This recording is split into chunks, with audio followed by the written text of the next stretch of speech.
Welcome to Changing Higher Ed, a podcast dedicated to helping higher education leaders improve their institutions. With your host, Dr. Drumm McNaughton, CEO of The Change Leader, a consultancy that helps higher ed leaders holistically transform their institutions. Learn more at changinghighered.com. And now, here's your host, Drumm McNaughton. Thank you, David. My guest today is Dr. Andrew Shue, 23rd president of the College of Charleston. Andrew took over the presidency in May of 2019, but prior to that, he's had a very long and distinguished career, including provost, executive VP for academic affairs at the University of Toledo, dean of engineering at San Jose State University, and associate president for research and dean of the graduate school at Wright State University. That's not the main reason I wanted Andrew to be on the show. Andrew has a very distinguished career in industry as well. After earning his PhD in aerospace engineering at Georgia Tech, he worked in industry for 11 years with NASA and Rolls-Royce, where he developed a unique industry perspective and leadership skills before joining academia in 1997. Andrew joins me today to talk about the leadership and change management skills he learned that make him a very effective president. Effective in the way that they've started 3 new schools and they've grown enrollment by 11% since he assumed the presidency in 2019. Very, very impressive. Andrew, welcome to the program. Well, thank you, Drumm, for having me. It's an honor to be here. Thank you. It is my honor, sir. I'm looking forward to our conversation. Before we get into that, just kind of a note, I'd love for you to tell the guests who you are and how you came to this place. You're doing some incredible things there at the College of Charleston. And besides that, having graduated from Georgia Tech, I mean, that's pretty amazing in and of itself. Well, thank you. So, obviously graduated from Georgia Tech, I must be an engineer, right? So your audience probably have deduced that. So I actually had a somewhat unusual path to a presidency. Initially, when I first got my PhD from Georgia Tech, I actually went into industry and worked for about 10 years before I realized that there's a better career in academia. And that's when I transitioned into full-time teaching after have taught as an adjunct for a couple of years. But one thing led to the other. I guess people saw leadership potential in me, and I gradually moved up from program director to associate dean to provost. And now I'm finishing up my 6th year next month on May 16th as the 23rd president at the College of Charleston here in Charleston, South Carolina. That is an amazing record, especially, transitioning from corporate America as an engineer into higher ed. How did that shape some of your views on higher education, its needs, et cetera? So certainly, having been in industry for 10 years give me a very different take on what this country needs from higher education, right? So the College of Charleston, of course, is one of the oldest institutions in the country. It prides itself in its liberal arts tradition, and it does have a very strong liberal arts tradition. But I think for liberal arts faculty, and oftentimes they don't think that university has a role in workforce development. And having been drilled into my mind in industry that you really be prepared to join the workforce after attending college. So I take a somewhat different view of that, of workforce development. And I think maybe that's where I think I have a different take compared to many of my peers. I would say you do, and it's obviously working. I can remember the time where you would graduate from college. And of course, I jokingly tell people, I didn't go to college. I had a technical training because I went to the Naval Academy. Having said that, there was always the perspective that someone would go to college and then when they get into the workforce, their initial employer would train them on the skills. And college costs so much nowadays, and it really needs that workforce development aspect that you're talking about. Indeed, I think not only that higher education is so expensive now that both students and parents are looking at what is the return, what's my ROI, but the employers are also looking at, if I hire this particular person, what skills do they bring to this job and how can they contribute to my business or industry and how can they contribute immediately? And when I talk to industry leaders, and at one point we have a close partnership with BMW here in upstate South Carolina. And their complaint was that the engineering schools in the country produce all these engineers that are well prepared in calculus, partial differential equations, but when you put them on the factory floor, they are lost. They don't know what to do, right? And the then CEO at the time said, we spend millions of dollars each year just to train these new engineers. And so I do think that with higher education investing so much resources in our students, we need to help them better prepare for their future careers. I fully agree. And it's not just through internships and externships. It's about tailoring the curriculum so that they get the good fundamental knowledge of being an engineer, whatever your discipline is, as well as understanding how things are done in the quote real world. That's exactly right. And that is why we put value. As I mentioned, I served as an adjunct professor when I was working for Rolls-Royce in Indianapolis.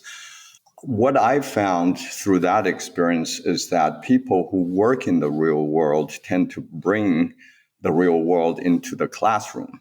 And this is why when I was an engineering dean in California, we intentionally bring practicing engineers from Silicon Valley into our classroom and then have them bring their knowledge to our students. And I do think that's an important aspect of higher ed these days. You're absolutely right. There was one institution that I know of who had some difficulties with recruiting, et cetera.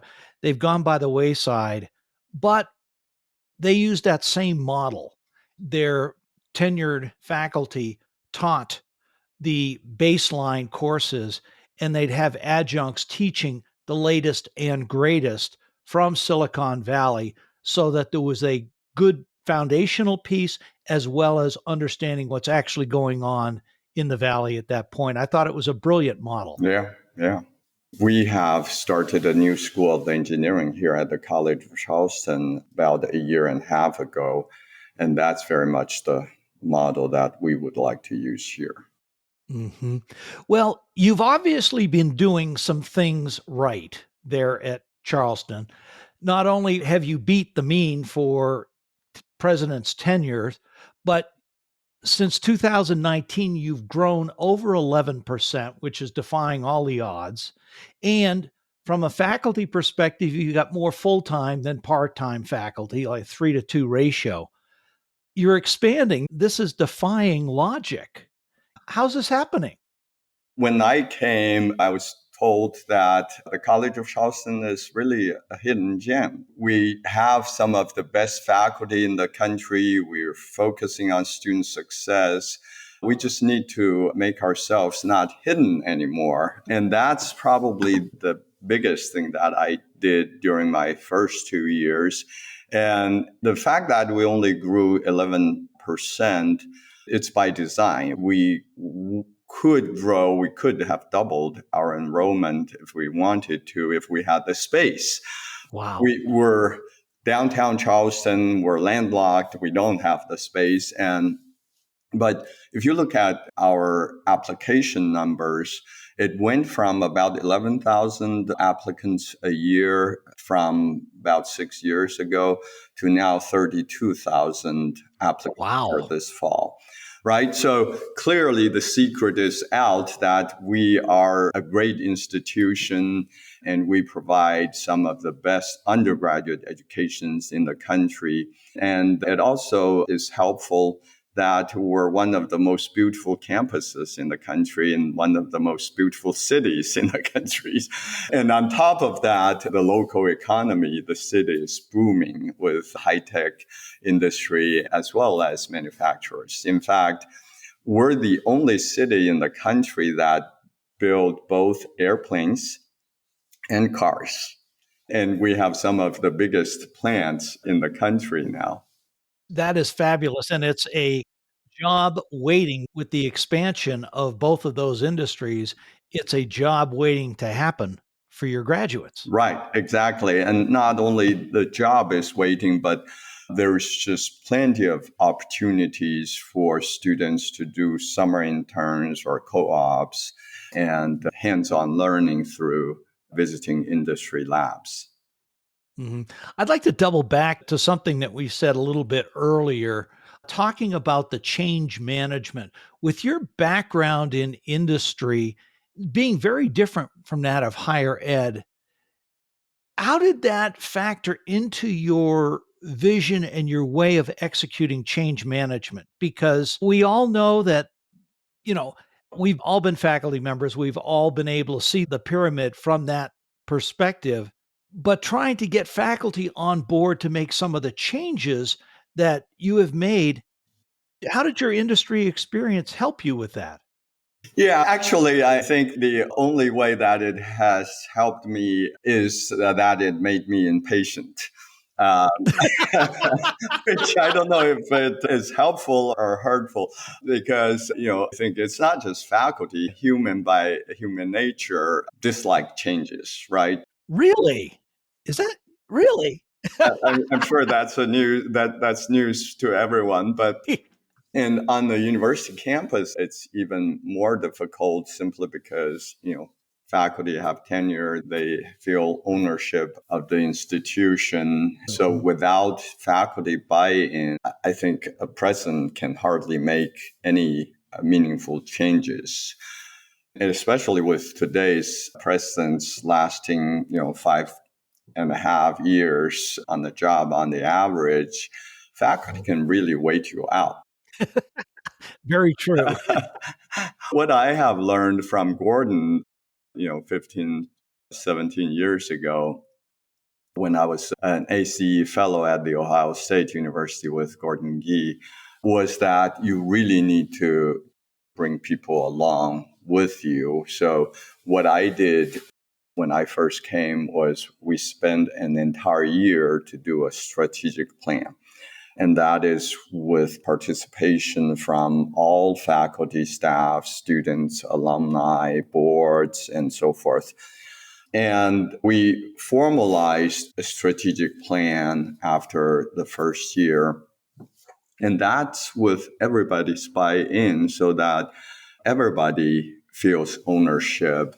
And that really helped me to convince the community that these changes are necessary. It's really through these year-long discussions on where we want to be in 10 years, 20 years, or 250 years that have brought the faculty and staff and our governing boards along, that we have a plan and these are the changes that we're going to make. Yeah. That's what we call, when I do strategic planning with institutions, that's what we call building a shared vision. And by doing that, by getting that stakeholder input into the plan, we all know people want input into decisions that are going to affect them before that decision's made. So if you build that shared vision, you mitigate resistance to change, which we all know can happen in higher ed. Exactly. I think if majority of the faculty share that vision, you still will have voices that would oppose to it, but you can always point back to the year-long discussion and the surveys and why this is the right direction. hmm That is so smart. That top down, bottom up approach is so critical, especially in higher ed. But frankly, I think it's going to become more important as we move forward in the years, I think, outside of higher ed. Yeah, I certainly believe that by human nature, if I think that's my idea or I have contributed to that idea, then I will do all I can and do my best to help it happen, right? So I do think you're exactly right. It's not just higher education, any industry, if you can build that kind of consensus, it just makes the carry out of that plan so much easier. It is. Now, since you've been there, you've created three new schools: your School of Health Sciences, Natural Environmental Sciences, and Engineering, Computing, and Mathematics. And you just got a new program approved by your faculty senate. You're an engineer by training. You obviously have a process that you follow to build these type of things. Would you be willing to share that with the audience? Because frankly, I'm fascinated how you can apply that engineering mentality to new programs in higher education. Well, so this is an area we sort of made our mistakes and we corrected it and we found a way to work through the system. When I first came to this campus, we realized that at the time our health program are combined with education and they sort of are restricting each other's development because the way they're organized. And we felt that there's a need to have an independent school of health sciences. And so we just did it by, I guess, administrative decree. We said, that there will be a new school of health sciences that's separate from education. And I think the decision is right, because if you look at our School of Health Sciences now, 4 years later, it's doing really well. It's been innovative. It's doing a lot of new programs. The latest one was a nursing program that we have developed that is much needed in our workforce. And we have public health administration programs and so forth.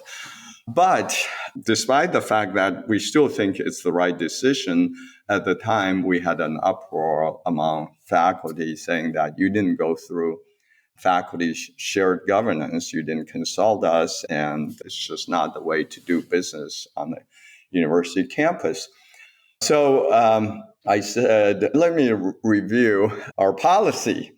And it turns out that everything we did not violate any policy because there was no policy about how you establish a new school or even a new department and so forth.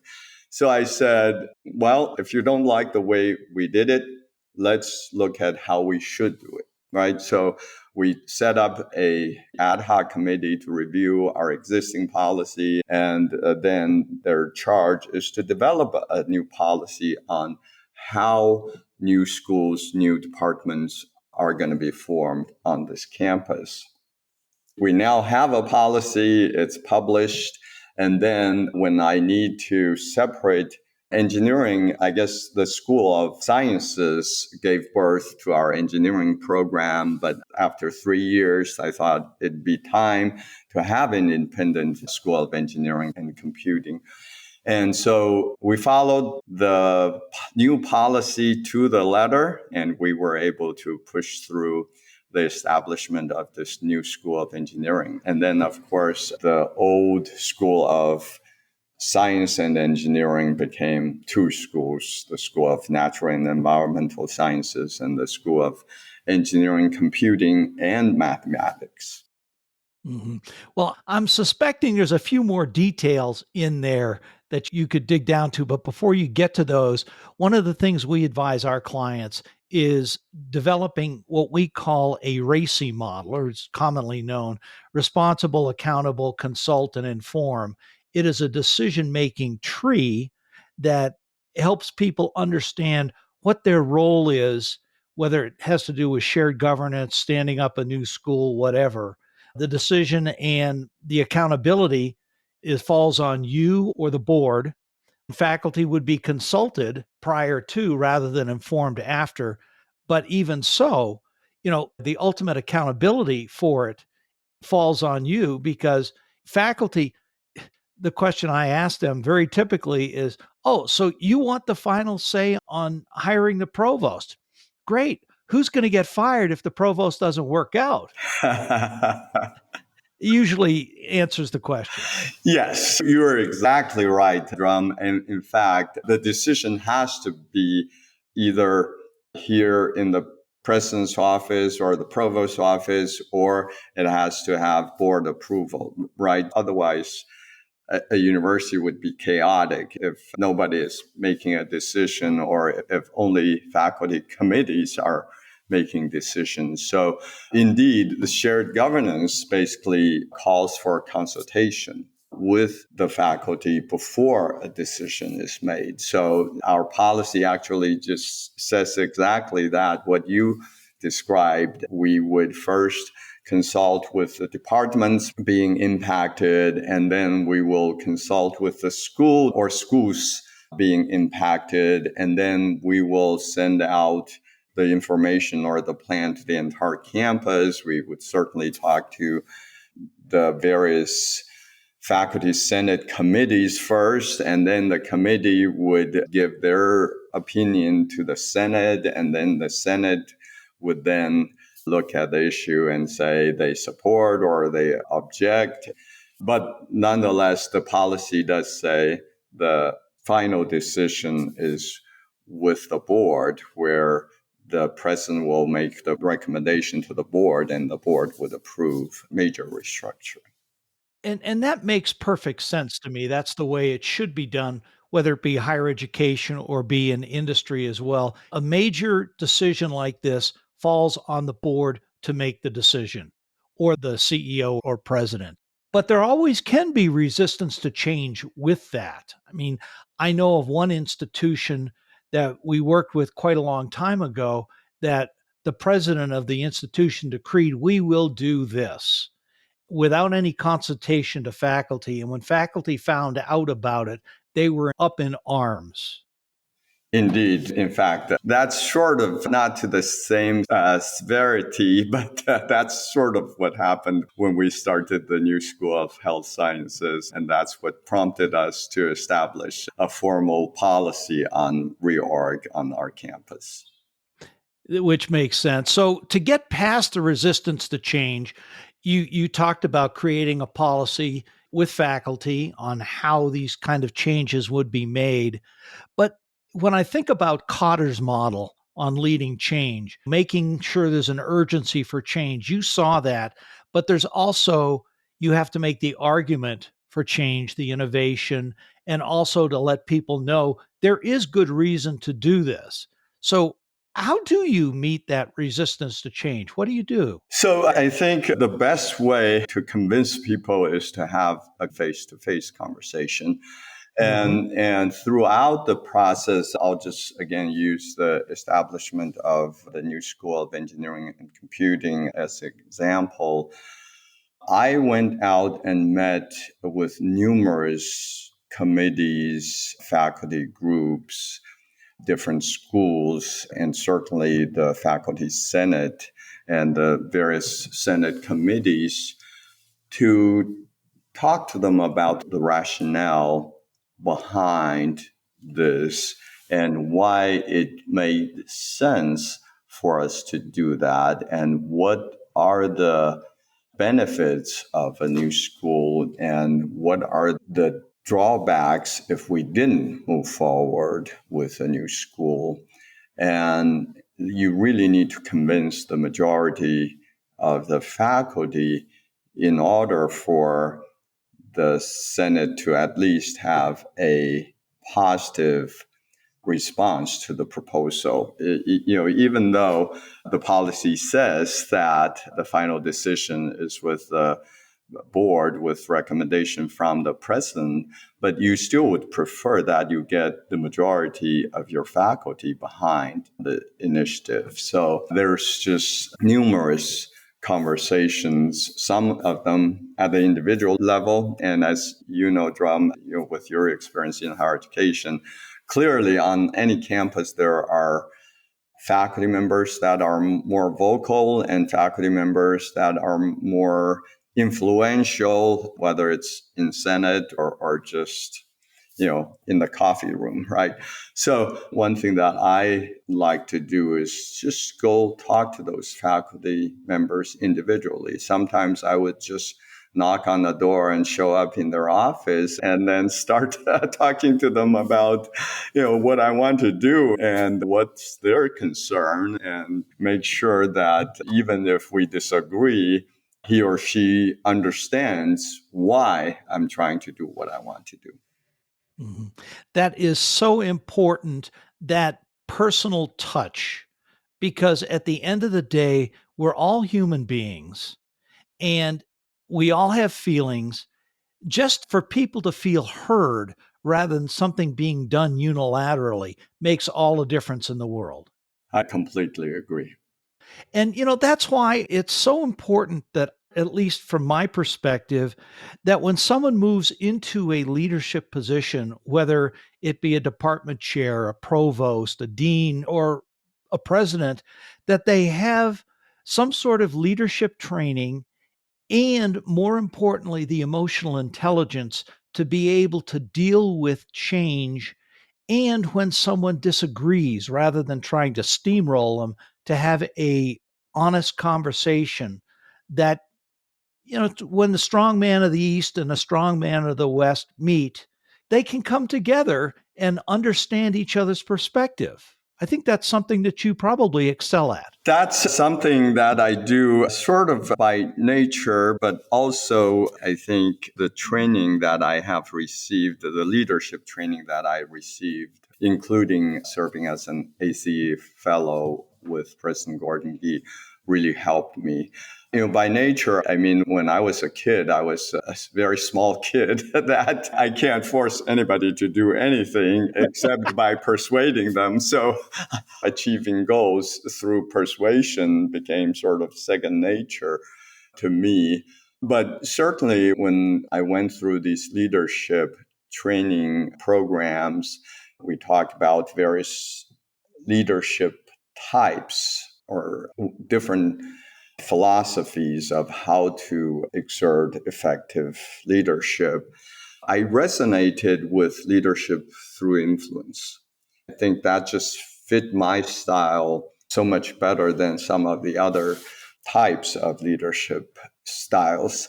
And so I sort of intentionally do that when I can talk to someone and help them see why I want to do something and how this would help not only the institution, but the person that I'm talking to. That's the best way to lead people. I fully agree. And I want to call attention to something. You didn't say try and convince someone. What you said was to share your perspective on it. We can try and convince people all we want, but if they don't want to be convinced, we're not going to. If we can share perspectives, there's an exchange there. And more likely than not, people are going to see our perspective. Are they going to get that way? Maybe yes, maybe no. But it's that sharing that's so important. Indeed. In fact, one of my mentors once said that the reason people see things differently is because they don't all have the same information. And that concept really stuck with me. And I often think that if we all have exact same information, most often than not, you would come to the same conclusion as to what's the right thing to do. And that is why the first thing I do when I go talk to someone is to share with them what I see as all the facts surrounding the issue. Mm-hmm. It's that T word that so many people don't like, transparency. It's so critical. Right. Yeah. Well, Andrew, this has been a fascinating conversation for me. I thank you for your time. Unfortunately, we have run out of time just about, but I want to ask you my standard two questions around change management, what you've been able to do there at the College of Charleston and other areas. What are three takeaways that you have for your fellow presidents and boards? One, you first have to develop that clear vision. And as you put it so well, it has to be a shared vision. Again, if it's not shared, then it's going to be difficult to move forward with it. And secondly, it's developing a leadership team that are like-minded. By like-minded, I don't mean that they all think alike, but I mean that they all are change agents. And I actually prefer a very diverse, for lack of a better word, leadership team that think differently, but they all are united with the concept that change is needed. And having that leadership team is really important because, it doesn't matter how good a president one might be, you can't really do everything by yourself. Without a strong leadership team that are all change agents, you simply won't be successful. And the other thing really is visibility and transparency. Be out there, be visible, and talking to people whenever you can. And that is really important. If you are perceived as hiding, especially if you're perceived as hiding what you want to do and hiding your purpose, then one will not be able to lead effectively. Those are three fabulous takeaways. Thank you. What's next for you? What's next for the College of Charleston? I mean, you're on an incredible trajectory. Well, I think for the College of Charleston, we're doing several things, but the biggest thing is that our vision to become a national university, we're well on our way to become a national university. We recently implemented 3 doctoral programs, and within a couple of years, we will be classified as a doctoral granting institution.